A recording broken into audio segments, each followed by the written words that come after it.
नमस्कार दोस्तों, मेरा नाम है विजय कुमार गिरी और मैं आप लोगों का एक बार फिर से स्वागत करता हूं अपने YouTube चैनल जिसका नाम है सुगा क्लासेस फॉर एग्रीकल्चर। दोस्तों, आज हम सब लोग एक कॉम्पिटिटिव बुक ऑफ एग्रीकल्चर जिसको डॉक्टर नीमराज सुंडा जी ने लिखा है, आज हम लोग उसका 71वां लेक्चर पढ़ने वाले हैं। क्या पढ़ने वाले हैं? इसमें हम पढ़ेंगे सॉइल साइंस की जो पहली यूनिट है, जिसमें आज हम लोग पढ़ने वाले हैं सॉइल की प्रॉपर्टीज के बारे में, मतलब कि सॉइल स्ट्रक्चर और सॉइल टेक्सचर के बारे में हम पढ़ेंगे। डिटेल में समझेंगे कि सॉइल स्ट्रक्चर क्या होता है और सॉइल टेक्सचर क्या होता है। और मेरी ये गारंटी है कि आप लोग अगर पूरा वीडियो देख लेंगे तो आपको जो सॉइल स्ट्रक्चर है और जो सॉइल टेक्सचर है ये बिल्कुल क्रिस्टल क्लियर हो जाएगा, कोई दिक्कत उसमें नहीं होगी। चलिए स्टार्ट करते हैं। सबसे पहले जान लेते हैं कि सॉइल टेक्सचर क्या होता है। सॉइल टेक्सचर कहते किसे हैं और इसका कॉन्सेप्ट होता क्या है। Soil texture refers to the relative proportion of various type of soil particles। बात समझना ध्यान से। जब हम सॉइल की बात कर रहे होते हैं तो सॉइल में मेनली 3 तरीके के पार्टिकल्स होते हैं। ठीक, 3 तरीके के इसमें पार्टिकल्स होते हैं। कौन कौन सा? एक तो सैंड होता है, एक होता है सिल्ट और क्ले। ये 3 पार्टिकल्स होते हैं अपना सॉइल के अंदर। तो इन्हीं के रिलेटिव प्रोपोर्शन की अगर हम बात करें, इन्हीं की रिलेटिव प्रोपोर्शन को ही हम बोलते हैं सॉइल टेक्सचर। बात समझना, मतलब it refers to the size of the soil particles. कहने का मतलब ये है कि जैसे सॉइल टेक्सचर अगर आपको समझना है तो मान लेते हैं 1 किलोग्राम मैंने कोई एक सॉइल ले ली। ठीक, सॉइल टेक्सचर अभी समझा रहे हैं, अच्छे से समझना। 1 किलोग्राम मैंने सॉइल ले ली। ठीक, अब मैंने 1 किलोग्राम सॉइल लिया और उसमें से सैंड, सिल्ट और क्ले को अलग अलग कर लिया। बहुत मुश्किल काम है, लेकिन हाइपोथेटिकली हमेशा मान लेते हैं कि हमने अलग कर लिया, सैंड, सिल्ट और क्ले को अलग अलग कर लिया। ठीक, तो अलग अलग अगर हमने किया तो हमको क्या मिल गया? 200 ग्राम हमको मिल गया सैंड, ठीक, और 500 ग्राम हमको मिल गया सिल्ट। ठीक, उसके बाद हमको कितना मिल गया? 300 ग्राम के आसपास हमको मिल गया क्ले। तो इस तरीके से हम बोलेंगे कि इस सॉइल के अंदर, इस सॉइल के अंदर जो रिलेटिव प्रोपोर्शन है इसके डिफरेंट पार्टिकल्स का, वो किस अनुपात में है? 2:5:3 के अनुपात में है। समझ में आई बात? यानी कि अगर हम रिलेटिव प्रोपोर्शन की बात करते हैं तो वो सॉइल स्ट्रक्चर, सॉइल टेक्सचर होता है।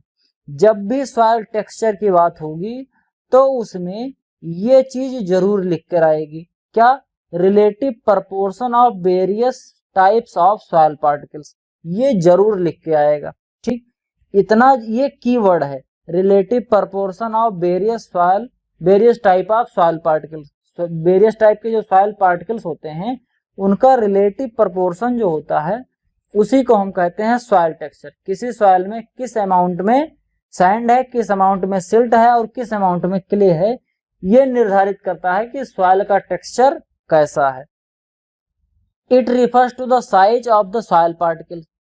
सॉइल पार्टिकल के साइज पर भी डिपेंड करता है, क्योंकि अगर आप ध्यान से देखें तो सैंड और सिल्ट और क्ले तीनों के जो पार्टिकल्स होते हैं सबकी साइज भी अलग अलग होती है। इसको अभी आगे डिटेल में बताएंगे कि साइज कितनी कितनी होती है। लेकिन चूंकि सबकी जितने पार्टिकल्स होते हैं सबकी साइज अलग अलग हो रही है, तो इसी वजह से इनके साइज के रिलेटिव प्रोपोर्शन से भी हम कह सकते हैं कि सॉइल का जो टेक्सचर है वो डिफाइन करा जाता है। It is the basic property of soil, it can not be change. क्योंकि ये एक बेसिक प्रॉपर्टी है सॉइल की, इसी वजह से इसको चेंज नहीं किया जा सकता। ध्यान से समझना, मान लो मैंने शरबत बनाया है। ठीक, ध्यान से समझना, मान लो मैंने शरबत बनाया है। ठीक, अब शरबत बनाने पर हमने क्या डाला? उसमें पानी डाला, उसमें फिर उसके बाद हमने शक्कर डाला, नींबू डाला। तो जिस अनुपात में, जिस रेशियो में वाटर, शुगर एंड लेमन है, उसमें ये सभी अनुपात क्या चेंज हो सकते हैं? होने को तो चेंज हो सकते हैं। कैसे? अगर हम उसमें दोबारा पानी डाल दें तो अनुपात चेंज हो जाएगा, या तो अगर हम फिर से चीनी डाल दें, या तो फिर हम नमक, उसमें फिर से नींबू डाल दें। लेकिन अगर हम उसमें कुछ ऐड नहीं करें तो क्या हम और कोई तरीका है जिससे इसको कम कर सकते हैं, मतलब चेंज कर सकते हैं? नहीं चेंज कर सकते। हाँ, कुछ लोग कहेंगे सर जी पानी को उबाल दीजिए, इस तरीके की बात नहीं कर रहे हैं। मतलब उसमें बिना कोई ट्रीटमेंट करे, ना कुछ ज्यादा मिलाए, ना कुछ उसमें से निकाले, क्या उसके प्रॉपर्टी को हम चेंज कर सकते हैं? अगर उस शरबत की एक बूंद भी हम लेंगे तो उस एक बूंद में भी वो हमको रेशियो देखने को मिलेगा। यही कुछ कॉन्सेप्ट टेक्सचर में भी अलाउ करा जाता है, क्योंकि टेक्सचर जब बन रहा था सॉइल का तो इसको बनाने के लिए इसके जो पेरेंट मटेरियल थे सैंड, सिल्ट और क्ले वाले, ये सभी एक रिलेटिव प्रोपोर्शन में मिल गए और मिलने के बाद सॉइल टेक्सचर बना लिए। तो इसको हम चेंज नहीं कर सकते। हाँ, अगर वैसे देखा जाए तो कोई ये साइंस का फॉर्मूला, साइंस की कोई थ्योरी तो है नहीं कि हाँ 100% सही है। अब जैसे कहोगे कि सर जी मान लीजिए हमारे पास कोई सैंडी सॉइल है, उसमें एक किलो सैंडी सॉइल है, उसमें हम 20 किलो लाकर क्ले सॉइल मिला देंगे, तब तो टेक्सचर चेंज ही हो जाएगा। लेकिन अपने खेत में ऐसा कर सकते हो? मान लो हमारे पास 200 हेक्टेयर जमीन है, तो क्या 200 हेक्टेयर जमीन अगर हमारी बलुई जमीन है तो उसमें क्या हम क्ले मिलाकर उसको चेंज कर सकते हैं? थोड़ा सा प्रैक्टिकल नहीं लगता, इसी वजह से कहते हैं it can not be change. ठीक, इसके बाद अगर हम अगला पॉइंट बात करें, mechanical analysis of soil separates the percentage of sand, silt and clay is done by the hydrometric method. बात समझना, हाइड्रोमेट्रिक मेथड एक ऐसा मेथड होता है जिसके द्वारा हम मैकेनिकल एनालिसिस करते हैं कि जो सॉइल के सेपरेट्स हैं उनका कितना कितना परसेंटेज है, हमारे सॉइल में कितने अमाउंट में सैंड है, कितने अमाउंट में सिल्ट है और कितने अमाउंट में क्ले है। इसको हम कैसे जान पाएंगे? जब हम अपनी सॉइल का मैकेनिकल एनालिसिस करेंगे। और किस मेथड से करेंगे? हाइड्रोमेट्रिक मेथड से करेंगे। अब इसको बात समझना, हम क्या करेंगे कि थोड़ा सा सॉइल ले लेंगे। ठीक, क्या ले लेंगे? 50 ग्राम सॉइल ले लेंगे और उसके बाद एक पानी की टंकी ले लेंगे। अब उस पानी की टंकी में उसको सॉइल को डाल देंगे। ठीक, बात समझना ध्यान से।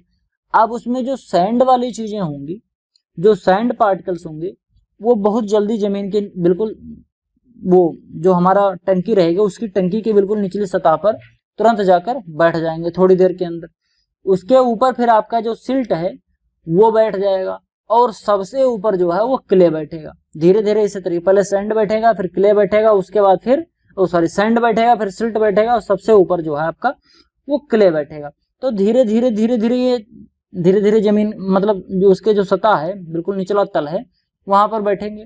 फिर उसको हम एनालाइज करके बताएंगे कि हमारी जो सॉइल है उस सॉइल में कितना परसेंटेज में सॉइल है, उस सॉइल में कितना परसेंटेज में सैंड है, कितने परसेंट में सिल्ट है और कितने परसेंटेज में क्ले है। इसको तभी हम बता पाएंगे।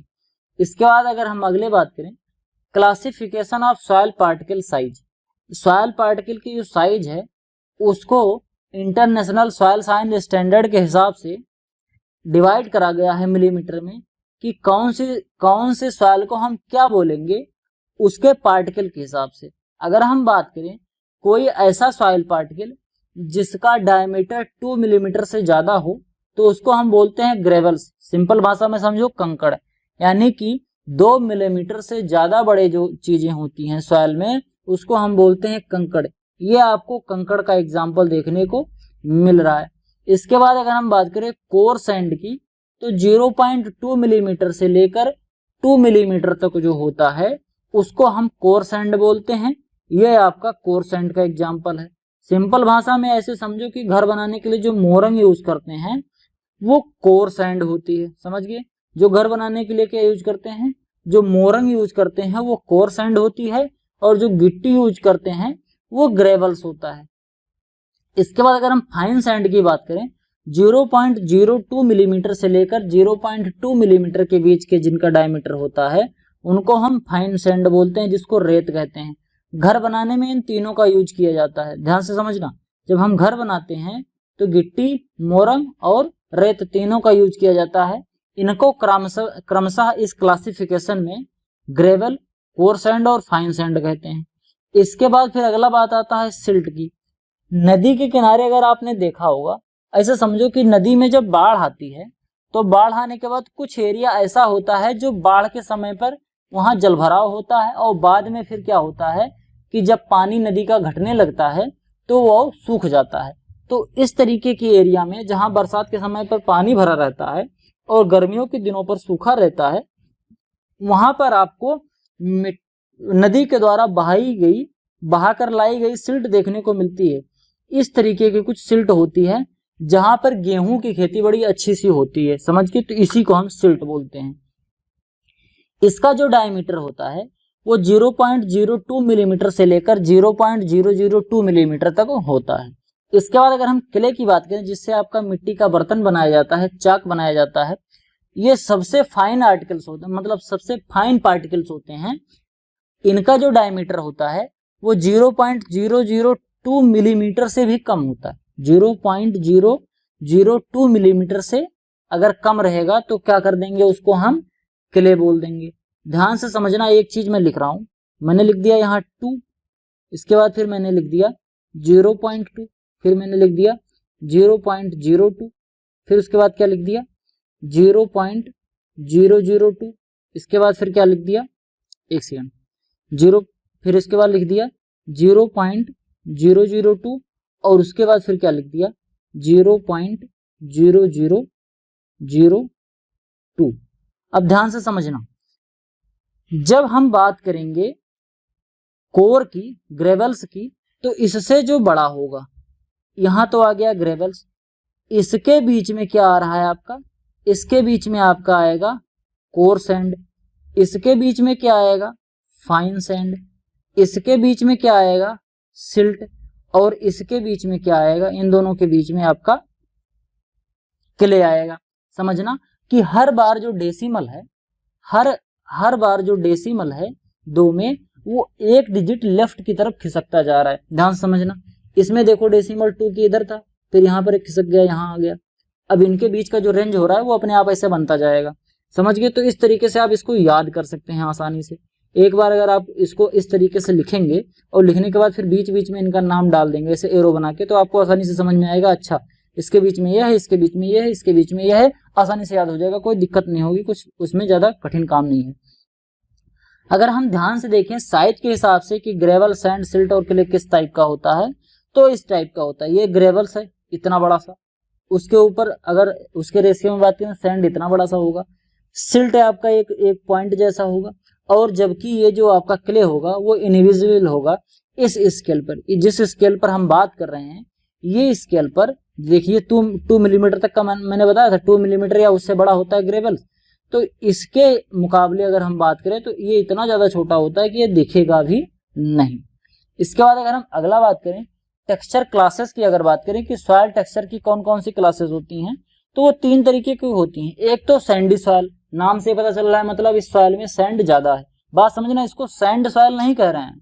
सैंड सॉइल मतलब उसमें बहुत ढेर सारा सैंड है, मतलब सैंड ही सैंड है।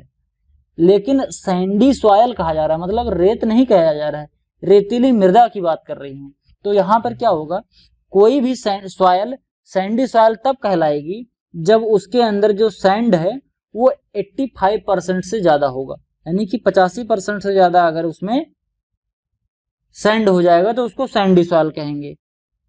व्हेन मोर देन 80% सिल्ट, तो उसको सिल्ट सॉइल कहेंगे।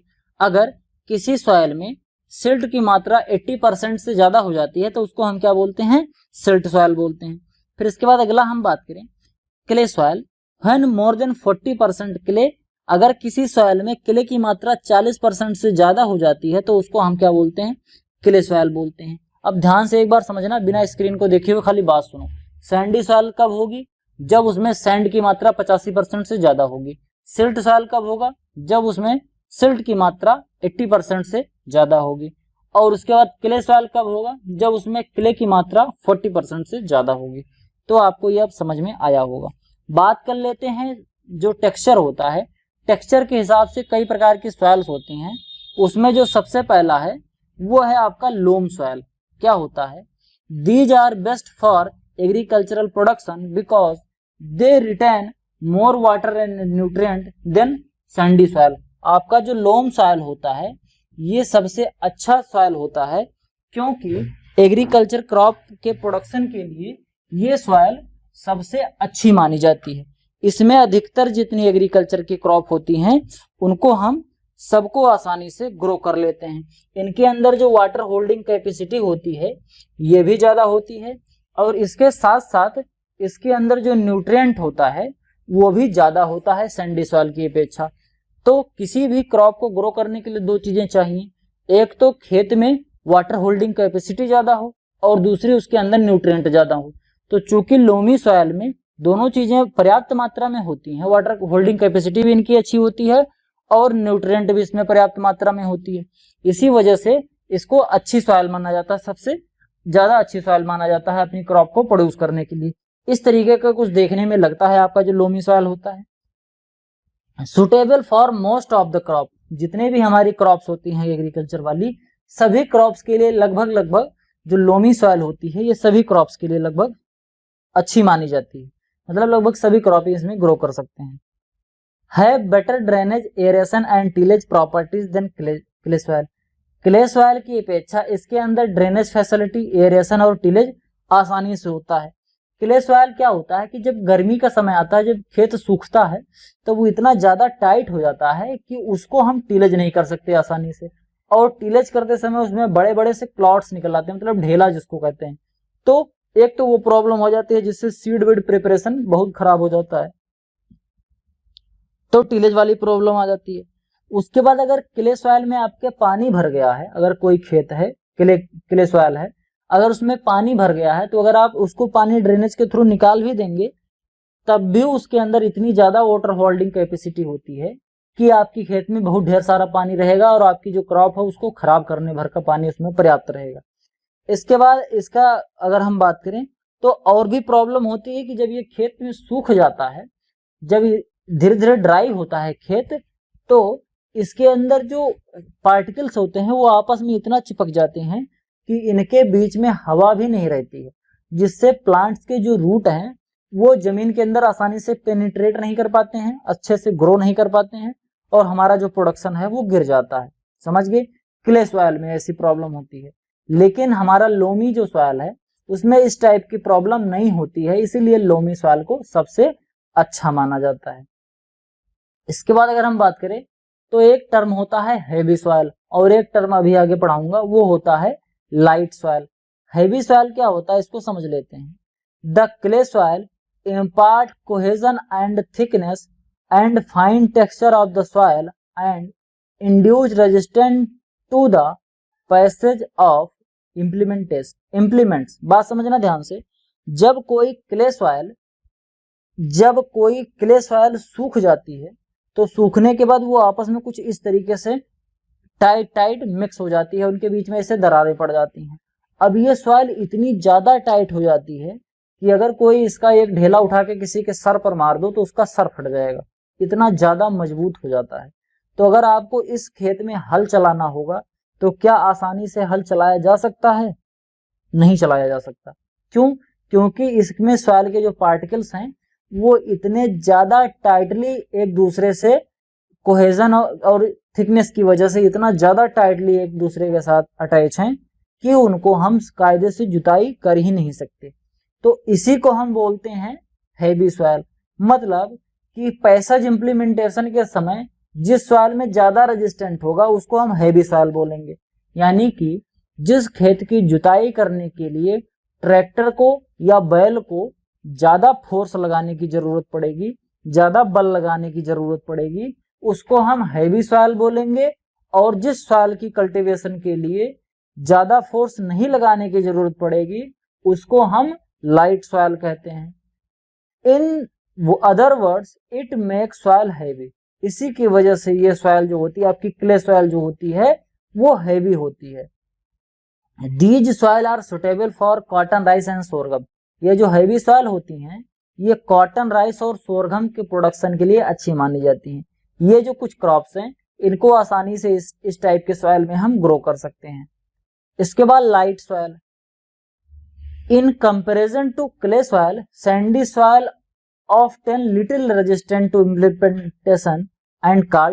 implements and called light soil। मतलब क्ले सॉइल की अपेक्षा जो आपकी सैंडी सॉइल होती है इसको टिलेज के द्वारा बहुत आसानी से जुताई कर सकते हैं, ज्यादा रेजिस्टेंट नहीं होता है। मतलब अगर कोई सैंडी सॉइल है तो उसमें जुताई करना काफी आसान होता है। अगर आपको अभी कुदाल चलाने को दे दिया जाए, एक दे दिया जाए क्ले सॉइल में बिल्कुल काली मिट्टी खूब हार्ड सी हो और एक बलुई मिट्टी हो, तो आप किसमें आसानी से कुदाल चला पाएंगे? बलुई मिट्टी में, क्योंकि ये लाइट है। और उस काली मिट्टी में नहीं चला पाएंगे। क्यों? क्योंकि वो हैवी सॉइल है, क्ले वाली सॉइल है।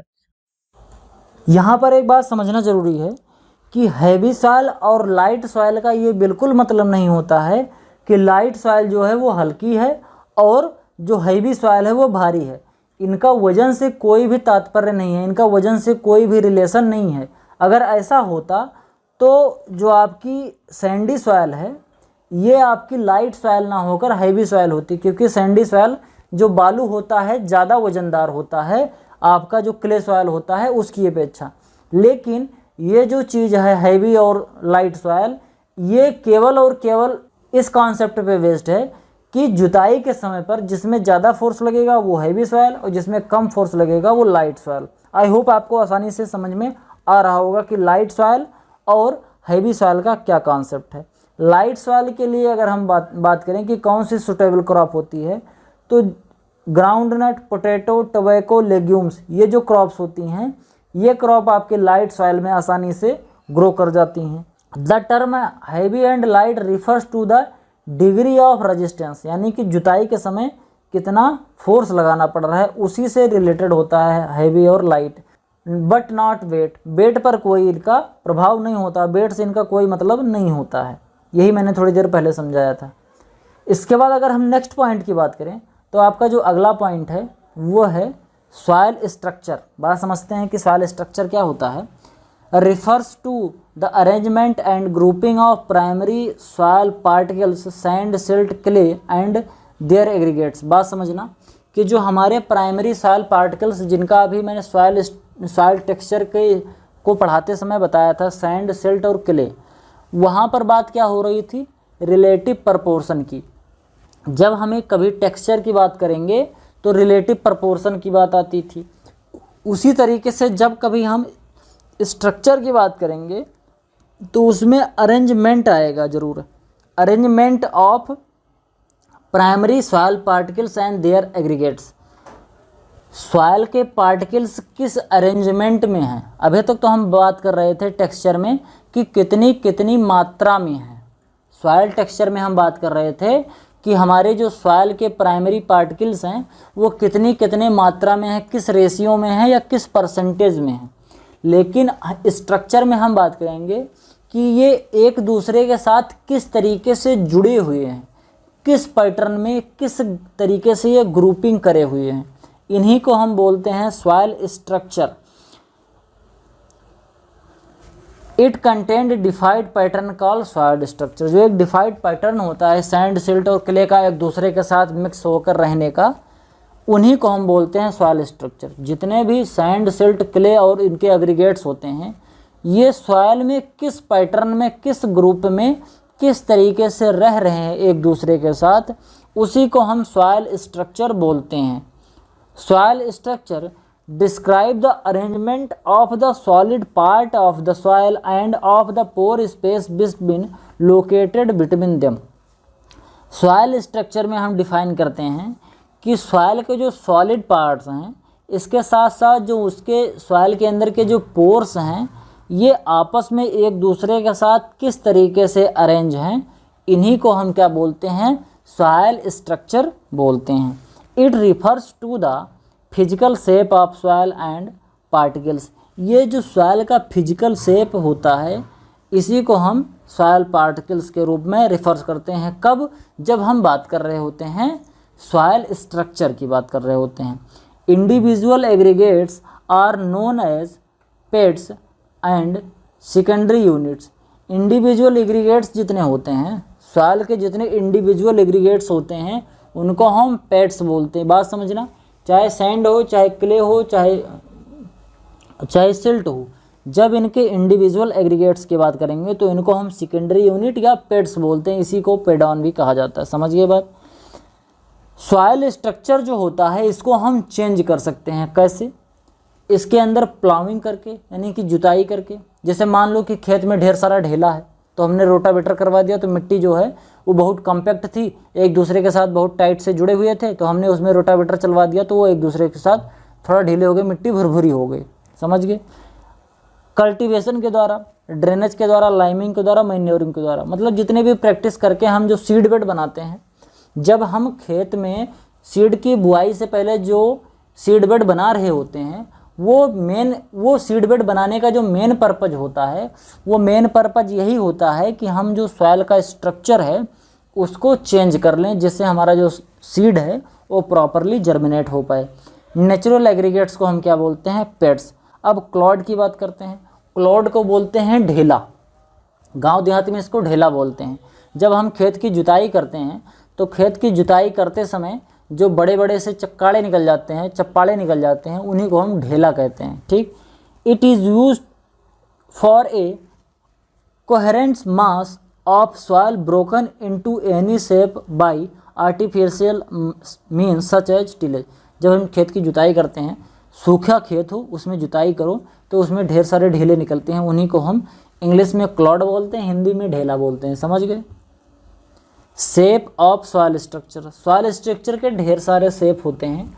फंडामेंटल ऑफ सॉइल साइंस जब मैंने पढ़ाया है उसमें मैंने डिटेल में खूब समझा दिया है कि सॉइल के जो शेप होते हैं वो किस तरीके के होते हैं, उनका अरेंजमेंट जो होता है सॉइल के पार्टिकल्स का वो डिफरेंट टाइप का होता है, और इसी की वजह से ढेर सारे सॉइल स्ट्रक्चर के शेप बनते हैं। यहाँ पर केवल हम एक शेप की बात करेंगे जो बहुत इम्पॉर्टेंट है, और वो शेप कौन सा है? स्फेरॉइड जो शेप होता है वो सबसे अच्छा माना जाता है अपनी एग्रीकल्चर क्रॉप के प्रोडक्शन के लिए। राउंडेड एग्रीगेट्स और peds not more than 2 centimeter in diameter often in a loose condition in the A horizon. बात समझना कि ऐसे राउंड्स एग्रीगेट्स और pods not more than 2 centimeter. बात समझना, कोई भी ऐसी सॉइल हो जिसके अंदर जो सॉइल के पेड्स हैं यानी कि सैंड, सिल्ट और क्ले हैं, इनकी अगर हम जुताई कर दें तो जुताई करने के बाद अगर कोई भी ऐसा ढेला नहीं बन रहा है जो 2 सेंटीमीटर से ज़्यादा का हो, 2 सेंटीमीटर आप उंगली पर रखेंगे तो आपको अंदाज़ा लग जाएगा अच्छा 2 सेंटीमीटर इतना होता है, यानी कि उससे ज़्यादा बड़ा अगर कोई ढेला नहीं बन रहा है और आपकी मिट्टी आसानी से जुताई हो जा रही है, कहाँ पर? ए होराइजन। क्योंकि जुताई उताई का काम हम ए होराइजन में ही करते हैं, इसको मैं जब सॉइल प्रोफाइल पढ़ा रहा था तो उसमें बता दिया था। तो अगर उतना केवल 2-2 सेंटीमीटर का ढेला बन रहा है तो ऐसी मतलब इस तरीके का अगर सॉइल बन रहा है तो उसको हम बोलते हैं स्फेरॉइड स्ट्रक्चर। ये सबसे अच्छा होता है क्योंकि इसमें जो रूट है आपकी किसी भी प्लांट्स की वो अच्छे से पेनिट्रेट कर पाएगी, वाटर होल्डिंग कैपेसिटी भी इस टाइप के सॉइल की ज़्यादा होगी, और जितने भी प्लांट के लिए न्यूट्रिएंट की आवश्यकता होगी और जो भी चीज़ें प्लांट को रिक्वायर हैं वो सभी इस तरीके के सॉइल में देखने को मिल जाती हैं। इसीलिए इस टाइप का जो सॉइल अरेंजमेंट है, सॉइल स्ट्रक्चर है, वो सबसे अच्छा माना जाता है। अगर इसमें हम बात करें तो जो आपका स्फेरॉइड होता है ये 2 तरीके का होता है, एक ग्रेनुलर होता है, एक क्रम्ब लाइक स्ट्रक्चर होता है। ग्रेनुलर स्ट्रक्चर ये होता है, आप देख के समझ सकते हैं, ये आपका ग्रेनुलर स्ट्रक्चर है और ये आपका क्रम्ब स्ट्रक्चर है। समझ गए? It is most suitable for cultivation of crop cultivation के लिए आपका जो ये स्फेरॉइड्स होता है ये सबसे अच्छा माना जाता है। Hence both granular and crumb structure are most favourable for plant growth के लिए ये सभी सबसे अच्छे माने जाते हैं। तो आज की क्लास में केवल इतना ही। आई होप आपको वीडियो पसंद आया होगा, मेरा एफर्ट आपको अच्छा लग रहा होगा। वीडियो पसंद आया हो तो वीडियो को लाइक करें, चैनल पर नए हैं तो चैनल को सब्सक्राइब करें। आपके जो भी कुछ सुझाव हों कमेंट बॉक्स में ज़रूर लिखिए, मैं उसको पूरा करने की कोशिश करूँगा। मिलते हैं किसी दूसरी वीडियो में, तब तक के लिए इजाज़त दीजिए। धन्यवाद।